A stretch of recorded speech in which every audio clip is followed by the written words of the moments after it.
Hello everyone and welcome back to the Windy City Politics and History channel. In today's video we are going to be taking a look at the 2024 presidential election.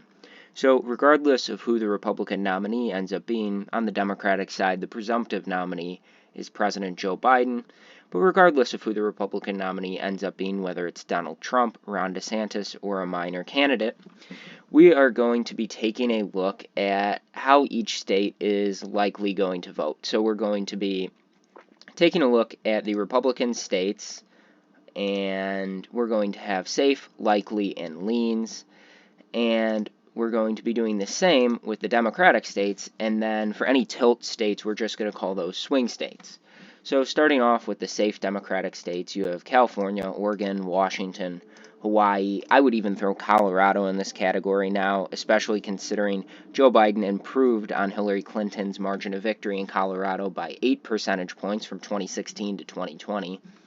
And then you have Illinois, you have New York, Vermont, the 1st District of Maine, Massachusetts, Rhode Island, Connecticut, New Jersey, Delaware, Maryland, and Washington, D.C.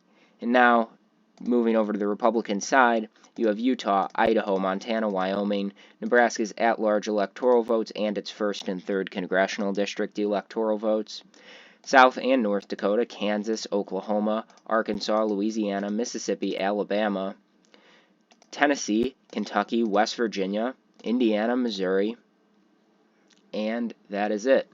And now, moving on to the likely Democratic states. You have the states of New Mexico, Minnesota, Virginia, New Hampshire, Maine's at-large electoral votes.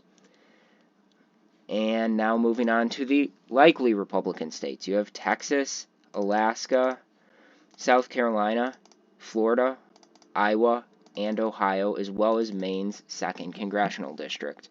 And now looking at some of these states, for example, Texas is going to be more competitive than Florida and Alaska are. So some of these likely states, there's a degree of competitiveness. For example, New Hampshire is going to be more competitive than Minnesota or New Mexico or Virginia. And now moving on to the lean states. And for the Democrats, I would say that Arizona is a state that is leaning towards the Democrats. Michigan is a state that is leaning towards the Democrats.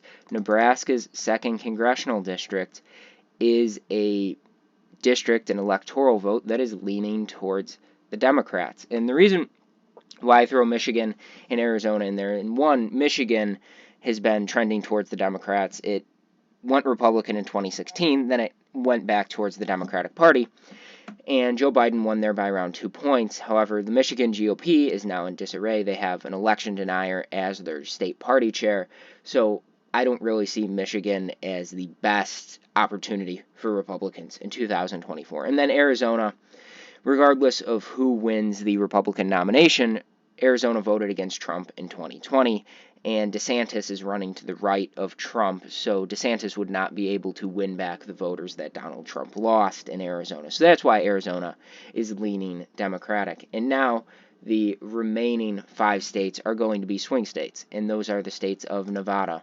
Georgia, North Carolina, Pennsylvania, and Wisconsin. All of these states were very competitive in 2020 and in 2016, Wisconsin, Michigan, Pennsylvania. In fact, all of these states, with the exception of Nevada, went to Donald Trump. In 2020, all of these states, with the exception of North Carolina, went to Joe Biden. So now, looking at this map, the Democrats have 252 electoral votes that are in their column without any of the swing states. The Republicans only have 219.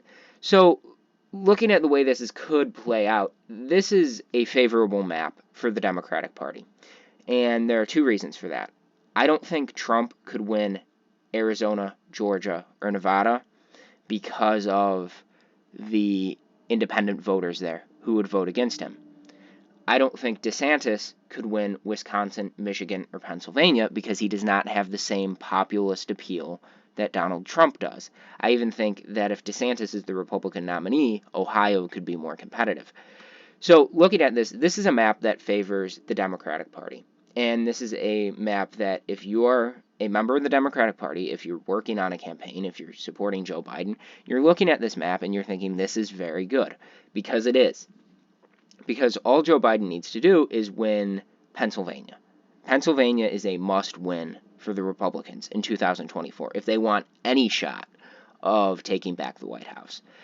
And even if the Republicans win Pennsylvania, the Democrats could still win Georgia and Nevada, could still win Georgia and Wisconsin, could still win North Carolina and Wisconsin. There's numerous combinations, and if you want to go upload this map to 270towin.com, you can actually see the number of combinations for each party to win. So, like I said, this is a map that favors the Democrats, and 2024, regardless of how the national environment is leaning, the Democrats are going to go in with an advantage, with a political map, an electoral map that is going to favor them based on political trends. So, looking at this map, I would wager that you are going to have a Democrat win the White House in 2024. I think Joe Biden will probably be reelected, and electorally, the Republicans are in a tough position because, like I said, Donald Trump cannot win the independent voters in Arizona, Georgia, Nevada. DeSantis can't win the working class voters in Wisconsin, Michigan, and Pennsylvania.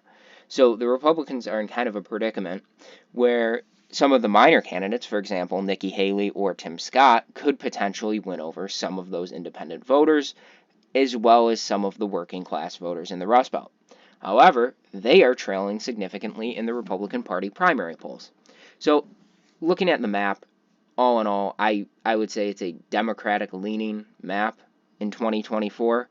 And thank you guys for watching. I really appreciate it. Please remember to like the video and subscribe to the channel and turn on notifications so you can get notified whenever I post a video. And I hope you all have a great day.